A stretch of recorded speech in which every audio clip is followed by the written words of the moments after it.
has taken over. Let's go. It's Ferrall. Coast to coast. Steaks, chicks, stacks. You and I are going to make a lot of money. It's Ferrall, coast to coast.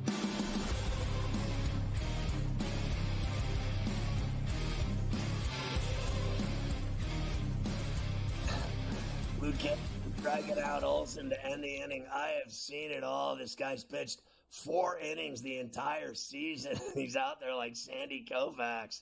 No score in Hot Town after 1. The Braves have to win, and the Mets were plus 250. At one point, it was minus 490. They thought Sale was going to go. No score early in Atlanta. All right, a double dip on Monday night football tonight. 2 games. Don't forget to get the SportsGrid app. You're going to need it. It's on iOS and Android. It's free. Follow your favorite hosts like Carver High. You can watch the network, listen to the network, get all the odds, all the stories, highlights, videos, you name it. It's on the SportsGrid app. It's smarter to be on SportsGrid. A twin bill tonight again in the NFL, Carver High. I just think they should do this every single week. I don't know what they're thinking. I wonder if they're having these conversations on Park Avenue, like this is really working well. Why don't we just do it every week? I agree. I enjoy it, and I think that they should do it every week, and I hope that they are having those discussions on Park Avenue to make this an official thing. This is the second or third year in a row they've done it, only for a few weeks, and it works nice. So the first game tonight will be in Miami, where the Dolphins, of course, are sitting at 1-2. They still have no Tua. They are going to switch, though, Scotty, to Tyler Snoop Huntley tonight at quarterback, who they got from the Ravens about a week and a half ago to try to get them some wins. Now, Tennessee is awful. They are 0-3. Will Levis has looked pathetic, but it was a Monday night game here a year ago in last season where the Titans ended up with a huge fourth quarter rally that ended up beating the Fish. Let's start with McDaniel. Here he is, I guess, being excited as much as you can expect Mike McDaniel to be about Snoop Huntley starting tonight. Snoop has started multiple and many big games, and when as a quarterback, just understanding exactly what is required to win over teammates, to take the place of somebody else, and be able to assert their own personality, their own skill set, their own traits within the offense, and lead people. Shut up. That was the worst thing I've seen in at least 15 days. That right there was number one. It moved right. You know how Alabama went from 4 to number 1 in like a burp? That was Mike McDaniel going from number 15 days ago, the worst thing I've heard in 15 days, right to the top of the charts. I mean, he's like a hit song with that line of bullshit he just tried to feed us about Snoop Huntley, who's played in tons of big games. Just stop. Stop yourself. Snoop Huntley has never mattered, ever. Not once. Stop. Titans coach. Stop it. Titans coach Brian Callahan. He's hoping that a little primetime Monday Night Football can turn his Titan team around. Of course, they won here, as I just said, last year on Monday night. Callahan's hoping that it can get them charged up. Yeah, I think there's a lot of things that you can pull from. I think more importantly to just see him go perform on a big stage, and down 2 scores at the end of the game to be able to rally a comeback and find a way to win a game. And that's where we're at right now. We've got to find a way to win a game.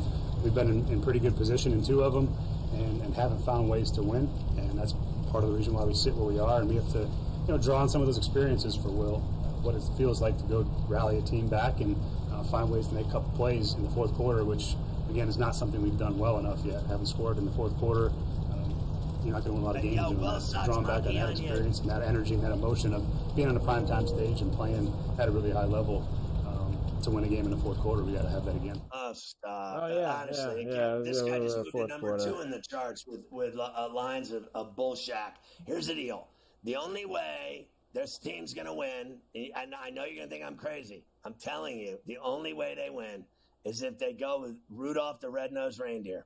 There is only one way. When you need a win in the NFL, and the Steelers will tell you what happens. When you put in Mason, no, I don't want his autograph, Rudolph. It is automatic. He gets the win. Did he not win out last year to get the Steelers to the playoffs? Did he not win out? Did he not go to Buffalo and win? Did he not win out? Meanwhile, they keep starting this hack-ass Will Levis, who's eating mayonnaise. He sucks so bad. He is awful. They need to go with the reindeer. That's all there is to it. You've got to turn to the reindeer. That's it. Got to go to the reindeer. Rudolph the reindeer. Maybe they will tonight if things get off to a slow start in Miami. The Dolphins are 2.5-point favorites this evening now. This total was at 37 early in the day. It's up to 37.5. I did have a great stat for you that unders are 32-11 and 1 in games with totals of 37 or less since 2020. That's a 74% hit rate. But now that it's gone to 37.5, Scotty, that don't matter anymore. I like the Dolphins tonight. I think the Titans suck. There you go. Yeah, I'm with you 100%. I think that the Dolphins will win the game at Hard Rock, and I think they will score, and I think Snoop will score. I think they will win the game easily. The second game, or the one that starts a little bit after, they're really kind of in the same time. Dan Campbell and the Detroit Lions have the Seahawks, undefeated Seahawks. They're 3-0 going into this game tonight in Detroit, and they won there the last couple of years. Here's Campbell. Clearly too much caffeine this week for Dan. Just focusing on this week. One thing at a time. One. Here's Dan. Matter of fact, I told the team everything's about one this week. It's about one, and that's today, one day. It's about one rep. It's 1 week. It's one game. It's one win, and just focus on that. And I think we got to get back to honing our craft a little bit. We're going to do some one-on-ones and pad them up early and then take them off. But just so we get back in the, you start getting in a game plan 4 weeks and you start focusing so much on the plan. Sometimes you forget about your fundamentals. You don't mean to, it just kind of, so this is a way to refocus ourselves, get back to the craft of what we do, the one-on-ones, running routes, covering, one-on-one pass pro and protection up front and with the backs, tight ends, all of that. So all right, Dan. That's the focus. All right, Dan. Enough. Listen, all right, Dan. I want nothing more than to see the Seahawks. They beat them 6 straight times. Is that about right? 6 straight. Yeah. And I want to see Seattle go in there and beat them.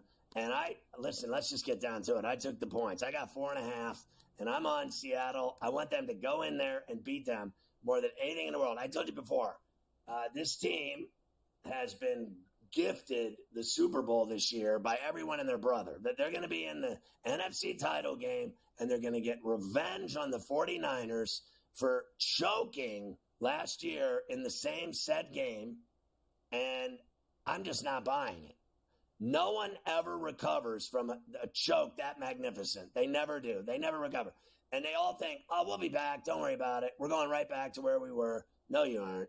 And the best way for that not to come to fruition is watching them lose tonight. Let's just go one step at a time, just like Dan said. Can we just go 1 week at a time with them failing? And this guy is always telling me, we got to get back to our roots. We got to get back to focusing. We got to take one snap at a time and do whatever. I want to see them lose. Okay, I'm done with this magic carpet ride with the Lions where everyone thinks they're this great football team that can't be beaten. There's no one safe in the NFL from losses. No one is safe. No one, not any team ever, is safe from it. It is right around the corner doing push-ups. Failure in the NFL. Trust me, you think you have it all figured out, and the next thing you know, you're not even in the playoffs. That's how it goes. 4.5. You already said the number. The total's 46.5, which I actually like. I like the over tonight. They've played some wild games the past few years.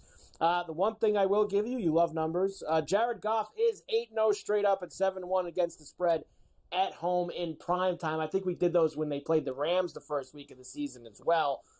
He could be, how about going to 8-1 straight up with losing to the Seahawks tonight? It's possible. Why not? 8-1 straight up. I don't care about the past. I care about tonight.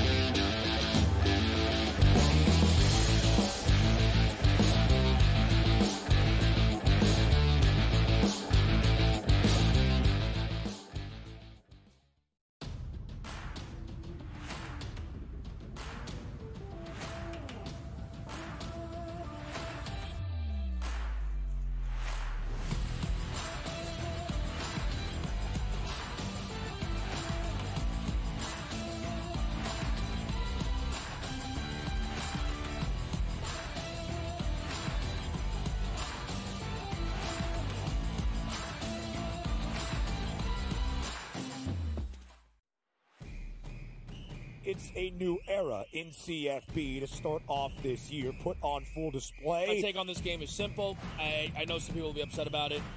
Good riddance to the Pac-12. Can you do it in terms of the week to week to week? I don't see a pathway for this team to miss the college football playoffs. We want to make sure you have those best bets in the entirety of our betting cards. That was thinking! But he had that program only on SportsGrid. Crew has already clinched the National League Central. They're 2 games behind L.A., that being the Dodgers, trying to maybe get the 2nd seed in the National League standings for October. Both of these teams have a chance to score some runs against these pitching matchups, so maybe another over, even though we do have a playoff atmosphere. And yes, Milwaukee did clinch, but there's still an eye on the prize of we might be able to chase down the Dodgers and also the Phillies to get one of those buys. The early line, only on SportsGrid. Brian Daboll has been feeling it. He's in a foul mood. He's having stare-downs with Pat Leonard and everything else. John Mara wants Brian Daboll to go and get the next quarterback. They tried to get the next quarterback. We all watched it on Hard Knocks. They couldn't end up with Daniels. They couldn't end up with May. So they said, okay, we'll run it back a year. We'll go get Neighbors, and we'll tolerate. Ferrall Coast to Coast, only on SportsGrid.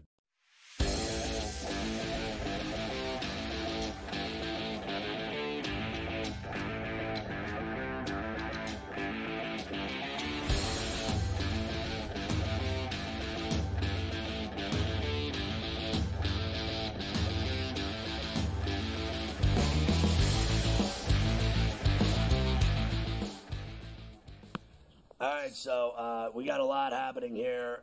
We talked about Goff's 8-0 straight up, 7-1 against the spread at home in prime time. We'll see. What I want to know is, more importantly, not about the past and all the glory. What I want to know about is Carver High Tutties. Yes, it is Tutty time, as we just missed a homer with Soler by about 1 brick. He hit it that out to right field. I think if he was a brick higher, we would have got a homer with Soler there. But unfortunately, that didn't happen. All right, here's the Tutties for tonight. Not going to lie to you, I went a little crazy tonight because I didn't have a great Sunday, so I'm looking to fire it up tonight, Scotty. Let's go. Tyreek Hill plus 180. This is a guy you're normally getting in the 110, 115 range. I'm getting 180 tonight. I think Huntley's a lot better than the Skylar Thompsons of the world, the Tim Boyles that they had been throwing out there. We can get Reek in the end zone at plus 180. Calvin Ridley on the other side, plus 300. He's played well. The Titans suck, but Ridley's been pretty good. So plus 300 for him to score. Here, what has Will Levis been doing, Scotty? This is like a Happy Meal bet here. He's been giving up not just turnovers, defensive touchdowns. Feels like this guy gives up one every week. Plus 950 for the Miami defense tonight. First tutty in that game. I'm going with Achan. It's the chalkier pick. I don't care. Plus 430 for him to get in the mix. Second game, Jamison Williams at plus 220. DK Metcalf at plus 180. And St. Brown for first touchdown at 9-1. And if you want to go Seattle flavor for first touchdown, Scotty, Metcalf 11-1. I'll go double dip there with you if you want on Metcalf. I'll go first tutty Metcalf, anytime Metcalf, if you want to go for a Seattle flavor. Yeah, I love that. Metcalf, first tutty at 11-1. That's crazy. I like the Amon Ra at first tutty for Detroit. I like Whiskey Williams plus 220. I like that pick. We'll see about A-Chain. We'll see if he gets it done. Fair enough. I love the Miami defense, Tutty, because it's like Levis is just a turnover machine and a failure machine. And I always obviously like Reek. So I'm with you on the Tutties. No problem there. Let's go. No problem indeed for all of that. All right, next, let's get some of this college football stuff done. And by the way, Braves are up 1-0. As they just got a run in. I saw Soler come around. So 1-0, bottom of the second. They have the lead in that one. All right, college football, of course, game of the year you're talking about. How about Alabama and Georgia on Saturday night in Tuscaloosa, Scotty? What a game. Alabama comes out and absolutely blitzes them in the first half. Georgia chips away, takes the lead late in the fourth quarter, and then Alabama gets the ball right back, Scotty, and you know I had to go find Chris Stewart, who was on with you or at the end of last week before the game. So here's Chris Stewart on the Crimson Tide Sports Network This is the Ryan Williams 75-yard touchdown catch to put them back on top after Georgia took the lead. Snap going to Milroe. Looking deep downfield. Looking for Williams. Comes back, makes the catch. Trying to split defenders. Makes them bang into each other. Stays on his feet. Breaks a tackle. Scores! Scores! Scores! Ryan Williams, one play, 75 yards. 4 plus 2 equals 6. And Alabama regains the lead. What a call by Chris Stewart on that. Williams, 75-yard of the pirouette, 360 spin down the sideline. Incredible. I think what's more incredible to me, Mike, is that Georgia came back from down 30-7 to take the lead. That was amazing that they came all the way back. You talk about not giving up. And then, Alabama had to pull that play off the very next play to make it happen and win the game. And I got to tell you, I'm a little surprised. Like, you're up 30-7. You blow the lead at home at Bryant-Denny. Then you win it on a miracle play. Let's face facts. And then you get rewarded by moving up 4 spots to number 1 in the nation. Now, remember, Georgia won a game 13-12, and they were punished for it and fell from 1 to 2. Then Texas wins a game, but I guess by not enough points. They won again. Arch Manning had another big game, and they're punished for winning. And then you win and jump 4 spots when you blew a 30-7 lead, and they're number 1 now because they somehow found a way to win after they blew that lead. I don't agree with them going 4 spots to number 1 at all. That shows me how stupid that poll is that they come out with every week. I got to be honest with you. I mean, what I saw was a team up 30-7, thought they had it in the bag, let Georgia come all the way back and take the lead, and then they had to pull one out of their tuchus to win it. So I don't know why they jumped Texas for my money. I just don't see it. Now, I could see them being number 2, I guess, but why did they go to number 1? Because they won a game that they blew? I mean, they were up 30-7 and blew the lead. Like, what was so impressive about it?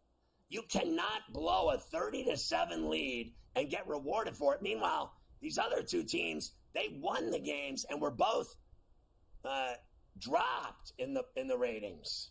They won and they were still punished. I mean, it makes no sense to me. I mean, fair enough. Well, they got there because they beat Georgia, right? Well, they just told us 2 weeks before that Georgia sucks, right? Because Georgia barely won. Those people make no sense to me whatsoever with how they see football. I really don't. You cannot be punished for winning.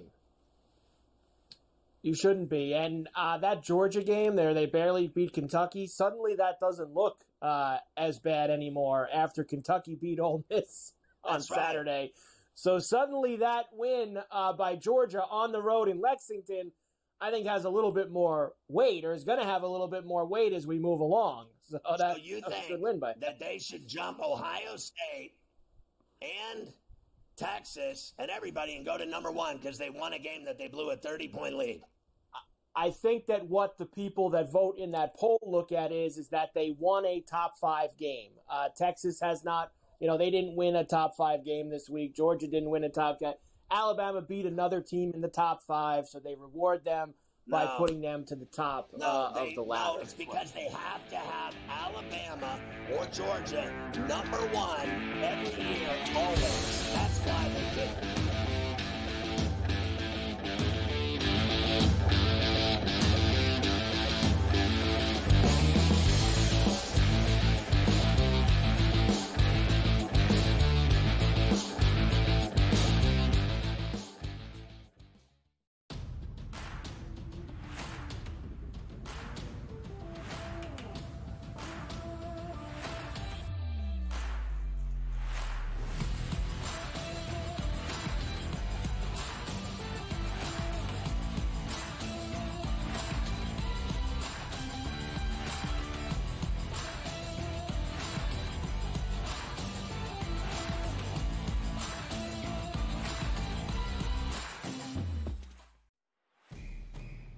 it's a new era in CFB to start off this year, put on full display. My take on this game is simple. I know some people will be upset about it. Good riddance to the Pac-12. Can you do it in terms of a week-to-week-to-week? I don't see a pathway for this team to miss the college football playoffs. We want to make sure you have those best bets in the entirety of our betting cards. That was thinking! But he had that Only on SportsGrid. Crew has already clinched the National League Central. They're 2 games behind LA. That being the Dodgers, trying to maybe get the 2nd seed in the National League standings for October. Both of these teams have a chance to score some runs against these pitching matchups, so maybe another over, even though we do have a playoff atmosphere. And yes, Milwaukee did clinch, but there's still an eye on the prize of we might be able to chase down the Dodgers and also the Phillies to get one of those buys. The early line, only on SportsGrid. Brian Daboll has been feeling it. He's in a foul mood. He's having stare-downs with Pat Leonard and everything else. John Mara wants Brian Daboll to go and get the next quarterback. They tried to get the next quarterback. We all watched it on Hard Knocks. They couldn't end up with Daniels. They couldn't end up with May. So they said, okay, we'll run it back a year. We'll go get Neighbors, and we'll tolerate. Ferrall Coast to Coast, only on SportsGrid.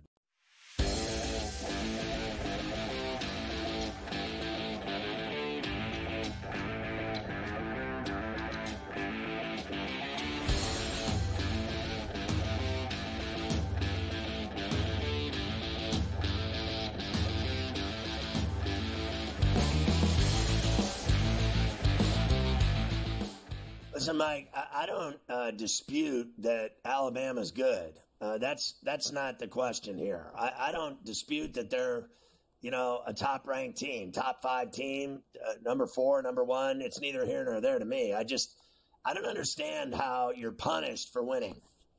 I really don't. This is, right. To me, it's all about winning. Winning nowadays, winning means nothing. It's how much you win by. You have to win big to not be shifted in the polls. Meanwhile, they won on a last play touchdown, 75-yard touchdown, right? But they were up 30-7. Now you blow that lead. What about that? You're gonna downgrade teams that win based on winning by 1, and then Texas is downgraded and leaped by Alabama for winning. They didn't win by enough. But what do you get for blowing a 30-7 lead? A ham sandwich?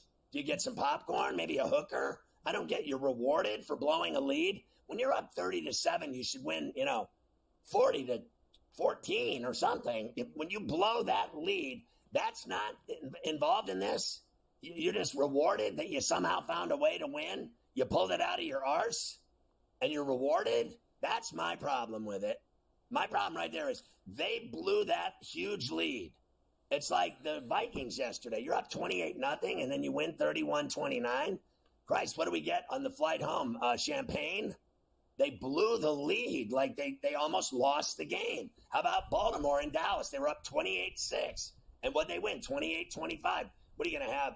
Some blow after the game? I don't understand how you're rewarded for blowing a huge lead, and then you somehow win the game, and everybody acts like you're some badass. I mean, honestly. Well, that's what is so much better about the NFL than college football. Obviously, you're just judged by wins and losses. You're not judged by, 65 writers across the country that put their votes in. But we say it all the time. The AP poll is meaningless now. All that matters is when those 12 people get together for the crack crab and lobster for the college football playoff. The losers. They're a bunch of losers. They're the ones that. Correct. I mean, listen, I don't like them either, but they're the ones who, and it's people making the decision, not the teams on the field. But I guess they felt Texas didn't win by enough, right? They were 35-point favorites, and they only won by 20, right? They didn't beat up on Mississippi State enough in that game. And I guess they didn't look good enough, so they fall down. We'll give you that in a moment. Miami on Friday night, 38-34. Give me your thoughts on that final second Hail Mary, the craziness. Now, there's 2 things here. 1, I'm stunned that they even called it a touchdown to begin with. 2, I'm stunned they reversed it because you never see them say there was enough evidence to change it. And 3, just the whole thing was bonkers how long it took. I'm glad they took so long to get it right. It felt like 20 minutes they were looking at it. Yeah, I don't actually think they got it right. I think they gave Miami to win. They said a guy was out of bounds, touched the ball, that nullified the play. No one ever saw that. No one ever, watching with the naked eye, ever saw some guy touch it out of bounds. All I saw was a bunch of guys had that ball in their onions, laying on their butts. Everyone was, falling, cascading to the ground. They were all on the ground. It was like a bed of bodies, right? There was literally a mattress of bodies on the ground. And I don't think the ball ever touched the ground, but I think it rolled around on about 3 or 4 different guys. So I never knew who had it. But I'll admit, as a Canes fan, I will admit that they got real lucky with that call. And I think that the coach for Virginia Tech, I think he said it best. I sure hope they got it right because, that was all he said. I sure hope they got it right because, we got screwed. They got screwed. All those kids got screwed. All those players, coaches, broadcast, everyone that was doing the Virginia Tech side, they played a great game. They played a vicious game. They led by double digits 3 times in the second half. They led by double digits at the start of the fourth quarter. And somehow they gift wrapped that game to the Miami Hurricanes in Miami, at home, at Hard Rock. I thought it was a terrible call. I think that what they said on the field should have stood. The guy caught it. If he caught it, it's a Vatek touchdown, and they should have won. As a Canes fan, I'm saying this, that they got real lucky with that call, and I thought it was bullshack. I thought the whole thing was bullshack. I cannot believe that Miami won that game because they didn't. They did not win that game. But they somehow did, and now they're 5-0. And now they're going to Berkeley.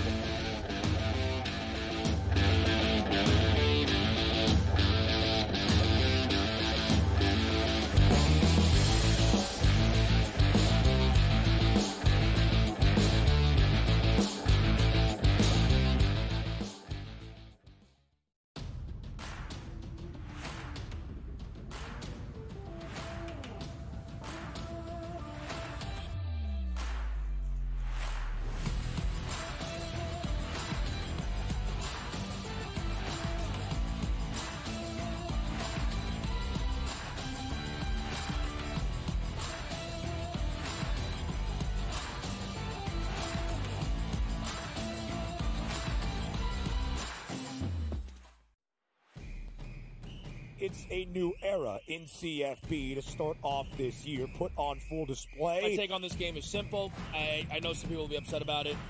Good riddance to the Pac-12. Can you do it in terms of the week to week to week?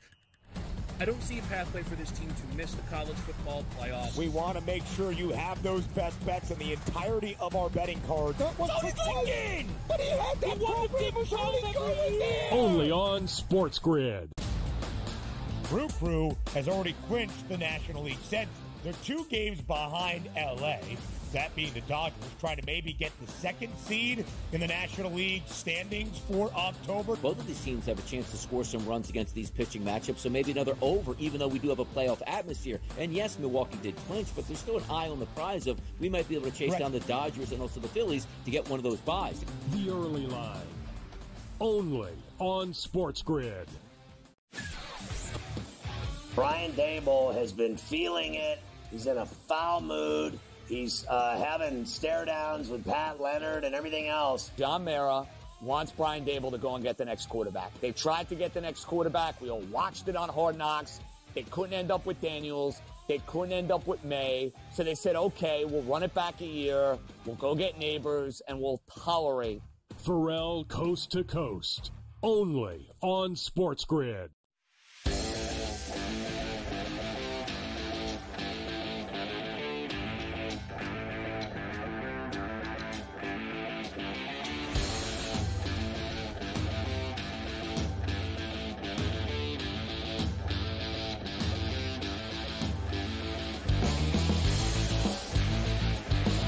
Coach Young joins us, our basketball insider on SportsGrid and on Coast to Coast.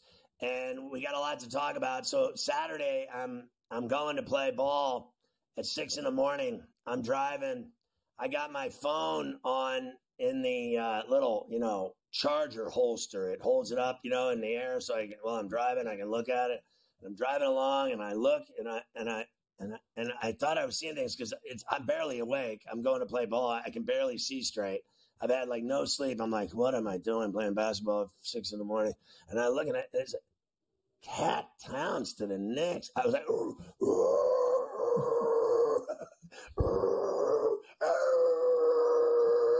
you would have thought a deer jumped in front of my car. I was sideways. I was like, Cat Towns to the Knicks. And I'm like, for who? And I'm like, Randall and Dante, the Inferno. I couldn't believe it. I almost crashed my car. I got to the gym and everyone was talking about it. Cat Towns to the Knicks. The Jersey product comes home, Coach. Yes, the Jersey product comes home. And to me, I don't care what anybody says. This is a home run for the Knicks. And it's a home run for the Knicks for a couple of reasons. Number one, Cat, look at his stats before Rudy Gobert got there, right? Ferrall, this guy was a 25-10 guy, 25-12 every night.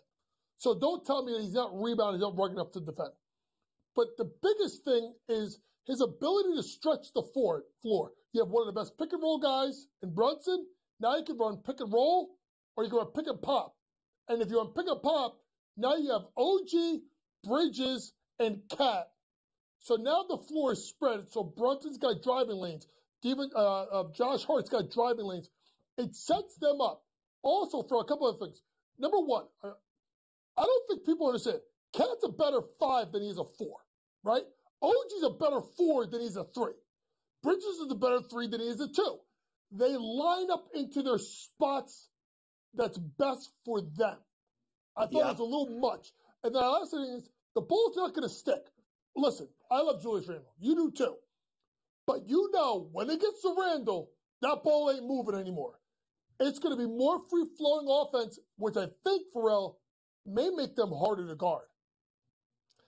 I mean, I agree with all that. I never thought Randall could get him over the top. I always thought, he was really good, but he wasn't the piece that could get him over the top. And then when they got the Villanova team, essentially, I thought they got a lot better. And then when they got Bridges, I'm like, they just got better. And then when they got this guy, I'm like, they actually got better by subtracting the guy that was good but never great. He was really good for the Knicks, right? But he was never great. He's there the whole time. He never made him over the top good ever. And I think that now they have a team with a guy that can actually get him to the Eastern Conference Finals at the very least. I think that's, something that really we haven't seen around here in a long time. No, we haven't seen it since '99 when they went to the NBA Finals. Remember when they were that 8th seed and they lost Ewing and they lost to Tim Duncan as a rookie. So to me, Ferrall, this is the best Knicks team since the 90s. Let's be honest. And here's the thing. When they made all these moves, Ferrall, I think they looked right at Boston. It says, how can we compete with them, right? So now you have OG and Bridges, 2 premier lockdown defenders, and they got length that can now match up with Tatum and Brown. But where did the Celtics have an edge? Out of all places, it was Porzingis, because the Knicks couldn't go out and guard him, and it was easy to guard Mitch at the basket. Now you have a guy that can stretch the floor. I would say a better version in KP. It's a really, really good move. But I also think, Ferrall, the Knicks are a lot higher on Deuce, and they're a lot higher on Kolek.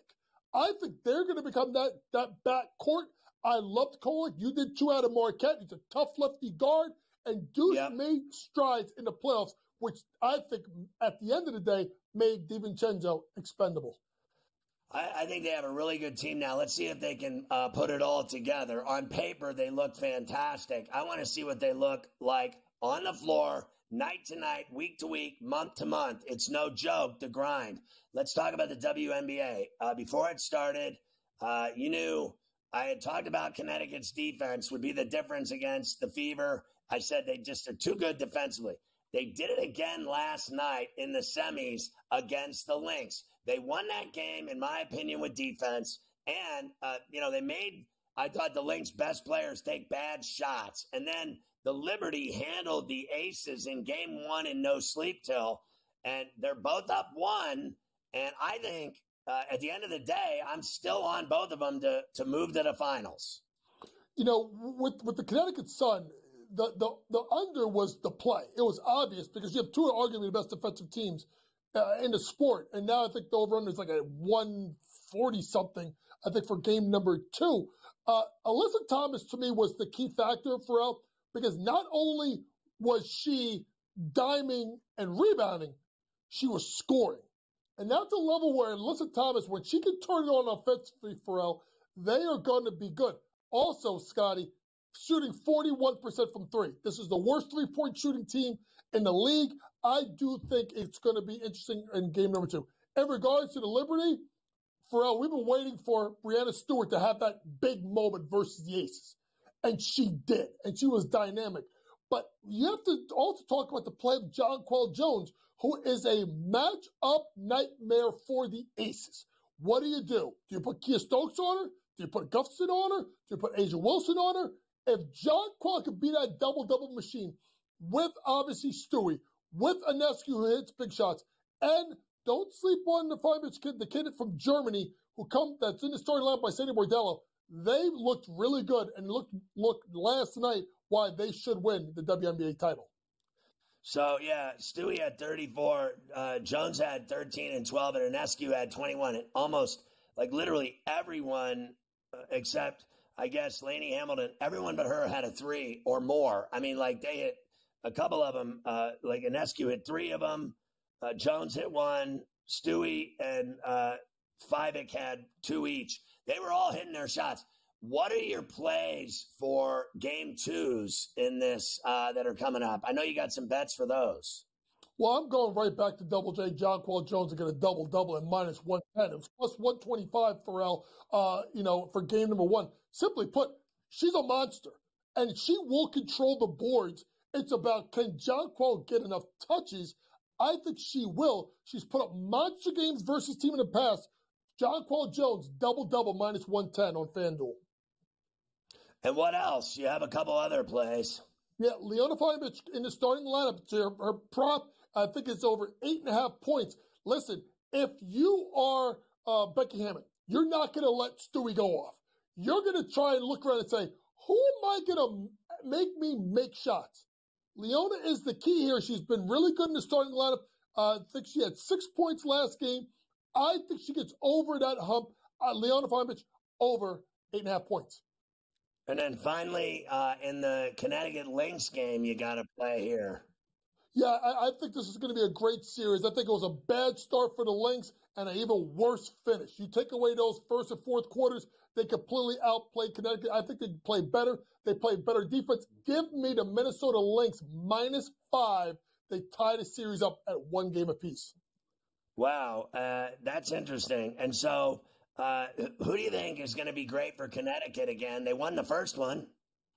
Yeah, listen, see about Thomas, but to me, you got to watch Marina Mayberry. The key, can Connecticut make enough threes? That's their key. When they don't shoot well, they're in trouble. What if they have all the best ball here in the Big Apple and in Connecticut? It's all East Coast, son. Not Minnesota, not Las Vegas. It's all in the Big Apple, son, and up in the woods in Connecticut, son, where they play all that college ball, chicks and guys. They got all that stuff going on in stores, all the racks around here, coach. Ain't no rack in Vegas. Ain't no rack in Minnesota.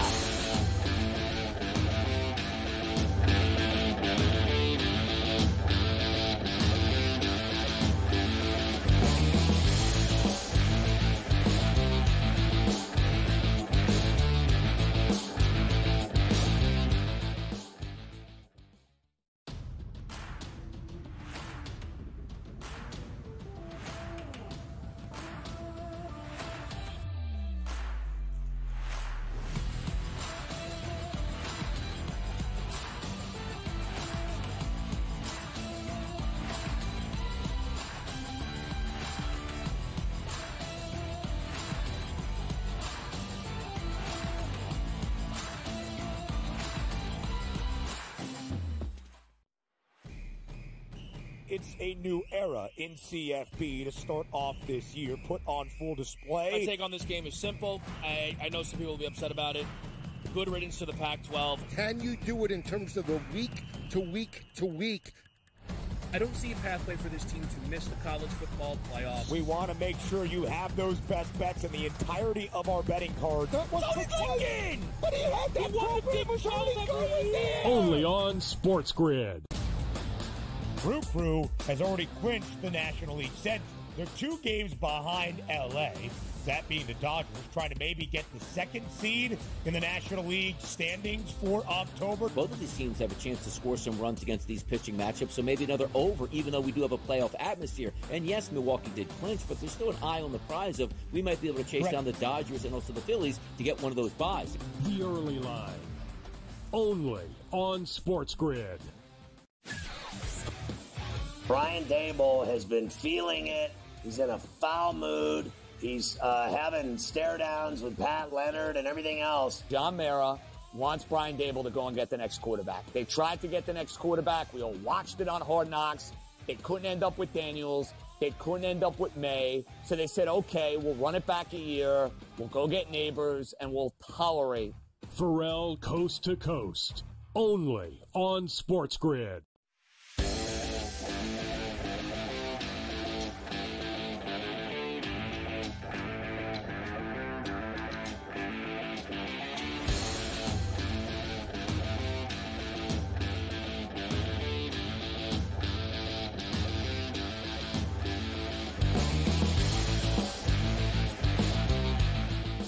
All right, Carver High. Let's take a look at the wild card schedule. By the way, it's 1-0 Braves, and they're in the bottom of the 4th, 1-0. And this guy Holmes has them eaten out of his palms. They can't get a hit. They can't do anything against him, and it's crazy to me because they're only up 1. Like you would think, get a couple runs and put them up against it. I want to see them losing, stressing out in like the 7th, 8th, and 9th innings. I would love nothing more than to see them not make the playoffs and get swept today by the lowly Mets lineup in this 2nd game. Yeah, that would be such a shame if that happened to them. If that actually went down, what a shame that would be. I am going to give you a schedule. I know I didn't get through all the college with you. We'll do a lot of college tomorrow. We'll do a look at the full top 25 because Indiana's in the top 25, so I want to make sure we don't. And Indiana went to the window for me again on Saturday. So I want to make sure that we give everybody their proper due. And we'll do that tomorrow as we start to look to this week's games in college football. Here is the schedule because tomorrow is where the playoffs officially begin. I know it felt like a playoff game this afternoon in Atlanta. So here's what we got tomorrow, Scotty. Game 1, Tigers and Astros, right before we start Coast to Coast, 2:32. Love these times. 2:32 p.m. East is when they will start that game. Game 1, and that's going to be Scooble going for Detroit and Valdez going for the Astros. Game 1, Kansas City and Baltimore, 4:08 p.m. East. So also starting while we're doing Coast to Coast. We have 2 games on during Coast to Coast tomorrow to start the playoffs. In fact, we'll even at some point have 3 because either the Mets or Arizona will be in Milwaukee at 5:32 p.m. East. So towards the end of C2C is when the Brewers will get started against either the Mets or the Diamondbacks, and then either the Mets or Atlanta will be in San Diego 8:38 p.m. tomorrow night. And it's really pretty much the same. There's a couple of variations, as you see there, on Wednesday and Thursday. Obviously, Thursday's only if you get to the 3rd game. But it should be a fun 3 days here, Scotty, with these wild card series that we will get going with. God, I got to tell you, I'm going to take Scooble, even though the Astros are as great as they are. They're in the ALCS every year. They're always the best team in the playoffs. They're unbeatable. But this guy Scooble is so unbelievable. It's not even funny. And not only that, I can't keep track of it, Carver High. What have they won? It's either 10 of 11 or 11 of 12.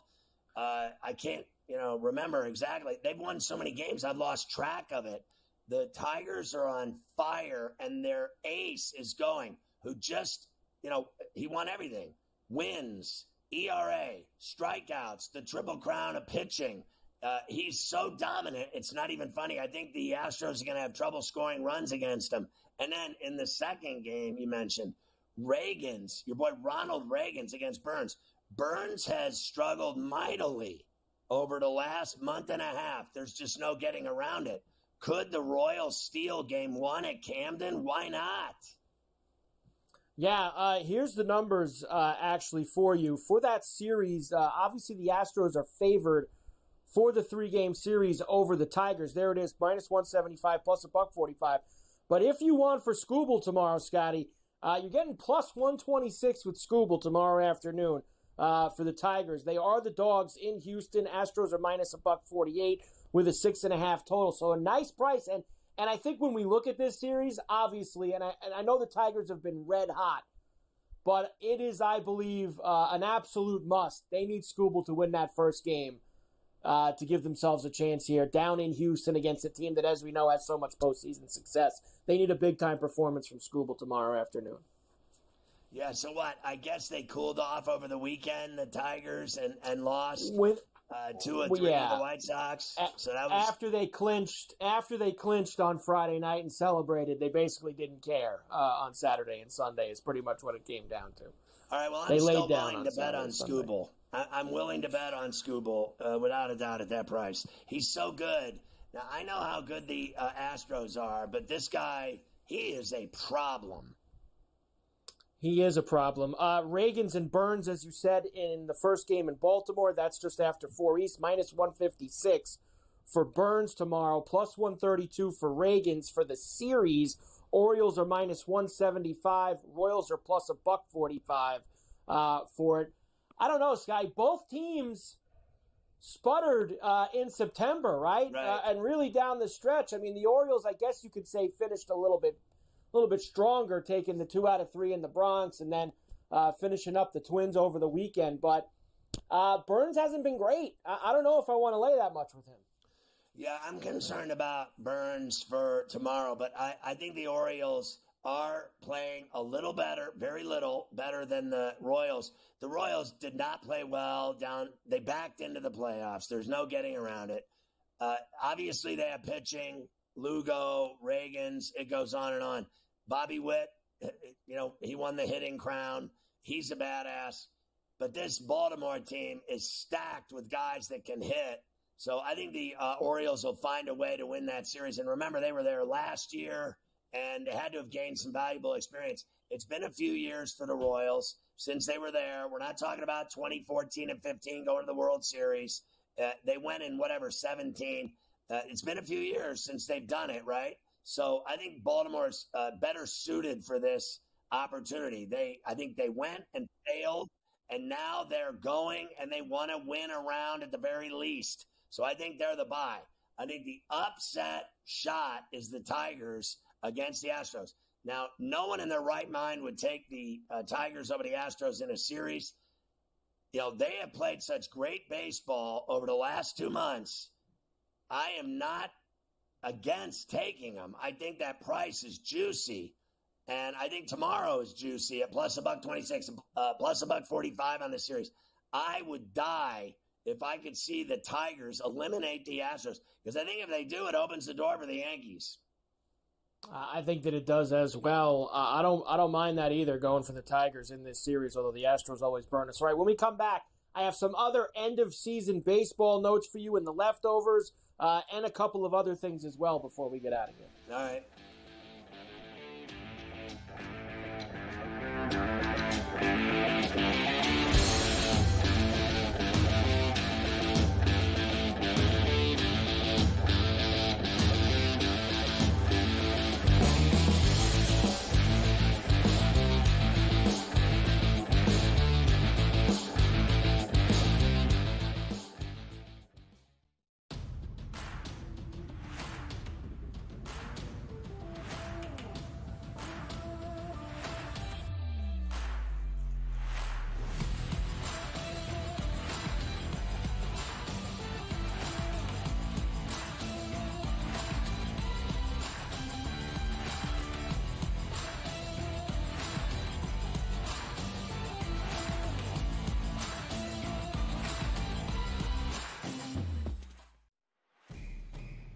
it's a new era in CFB to start off this year, put on full display. My take on this game is simple. I know some people will be upset about it. Good riddance to the Pac-12. Can you do it in terms of a week to week to week? I don't see a pathway for this team to miss the college football playoffs. We want to make sure you have those best bets in the entirety of our betting cards. That was thinking! But he had that Only on SportsGrid.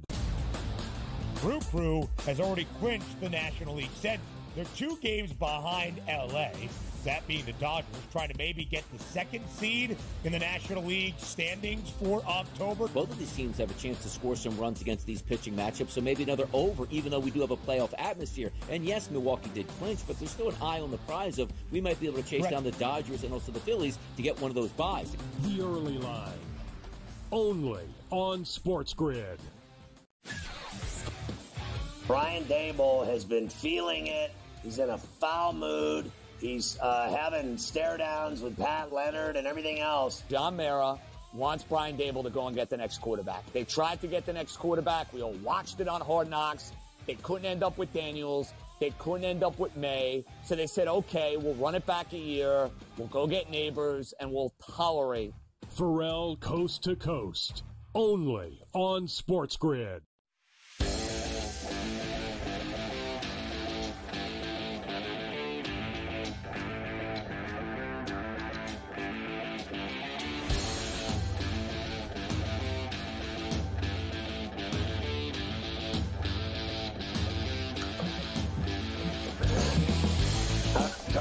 Leftovers, Braves still up 1-0, bottom 4, 2 outs, 2 on, runners at first and second. Indeed. Here's the rest of the baseball stuff for you. Anthony Rizzo breaks a couple bones in his fingers after being hit by a pitch over the weekend. He is not going to be around. It's considered a long shot for the ALDS next weekend. Boone's not ruling him out for the entire postseason, but that doesn't sound very promising. Paul Skeens finished off his season with 2 shutout innings in the Bronx on Saturday afternoon, including striking out Soto and Judge in the first. Amazing season. 11-3, 1.96 ERA, 170 strikeouts, and 133 innings pitched. I will be extremely annoyed if he doesn't win the NL Rookie of the Year. I will be very annoyed if I don't cash that ticket. I don't care about any of this other stuff. Tariq Skubal wins the AL pitching triple crown. You mentioned that. Louis Ariz of the Padres, first player to win 3 consecutive batting titles with 3 different teams. Minnesota, Miami, and now San Diego. You win the batting title every year. How do you end up on a different team every year? The Giants today fired their president of baseball operations, Farhan Zadi. Who'd they hire, Scotty? Buster Posey will be the new president of baseball operations. How about that? Rocco Baldelli will be back in Minnesota despite their late season collapse. They were awful. Skip Schumacher will not be back in Miami with the Marlins. He's finished. The Cardinals plan on parting ways with Paul Goldschmidt. Can't blame him. He hit like $180 this year. The Major League Baseball All-Star Game will go back to the players wearing the team uniforms in the game. I skipped this one. I'm going back. The draft lottery. The Marlins and the Rockies have the best odds of the top pick. It would take me 20 minutes to try to explain this to you, but the White Sox, despite 121 losses, are ineligible for the top pick or to be in the lottery because they moved up in the lottery the last 2 years with this dopey new system that Manfred came up with. They are picking 10th in the draft. They can't pick first. How stupid could you possibly be that a team with 121 losses can't even have one of the best picks in the draft? Basketball, the Pelicans signed Jose Alvarado, 2-year extension worth $9 million. President's Cup, the United States rallied after losing all 5 points when we left here on Friday. They smashed the international team over the weekend, 18.5 to 11.5, a win for them. Drew Doughty, month to month with an ankle fracture. What the hell is month to month? The guy's out for a real long time. See you in a few months, Drew. He's not month to month. He's out for a long time. MetLife Stadium will host the 2025 FIFA Cup World Cup the Club World Cup final. Everyone who hosts the World Cup, Scotty, does this the year before. It's kind of like a dress rehearsal, per se, for when they have the real thing the following year. All right, very exciting. I never heard of it. Ferralla finished. Dikembe Mutombo passes away at 58 from brain cancer. Man, could that guy block shots. Chris Christopherson passes away at 88. Everyone remembers Chris Christopherson. A star is born. UK Navy intercepts a narco sub in the Caribbean, rocking $209 million worth of blow. Orange County teacher under investigation, accused of fathering a teenage student's child. Why could be worse? Teacher knocks up some student and she has a baby. What is happening in Orange County? An industrial chemical is showing up in fentanyl in the U.S., troubling scientists. How about troubling hospitals and doctors and cops and ambulance workers? I mean, honestly, fentanyl is everywhere, and now it's got industrial chemicals in it. Maybe that's what's bad about it to begin with. A Michigan pastor arrested, fired, after allegedly confessing to hiding a camera in the church bathroom, praying for your sins while watching you go to the toilet. Multiple Delta passengers suffer ruptured eardrums and bloody noses after pressurization issues above 10,000 feet. Did you see the people's eardrums bursting and bleeding from their noses when they got off the plane? It was unbelievable. A New Jersey coach accused of sexually assaulting teen gymnasts on a trampoline. And also, when they investigated him, they found that he'd been painting nudes of all the young students in the school. Man, he's an artist like Peyton Manning. He's out there painting young nudes of students. Florida server on life support after a head injury after striking a sandbar and then crashing into a pier. Jesus, be careful on those surfboards, son. GTD is next. Go to FerrallOnTheBench.com. We'll see you tomorrow at 3 on Coast to Coast.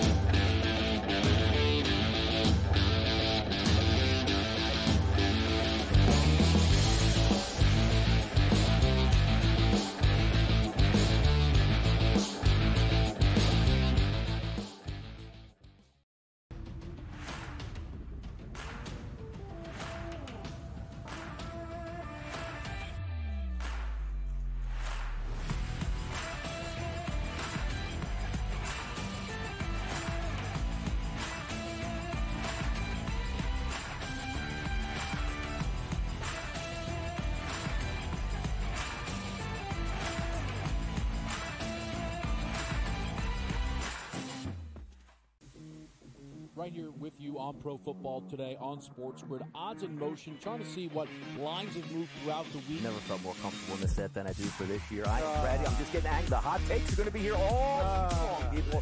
What in the world is going on in Miami, Dom? It's not particularly anything to shy away from just because many people are on top of it. Hot take, hot take. I think this line is asking you once again to take New Orleans. Pro Football Today, only on SportsGrid.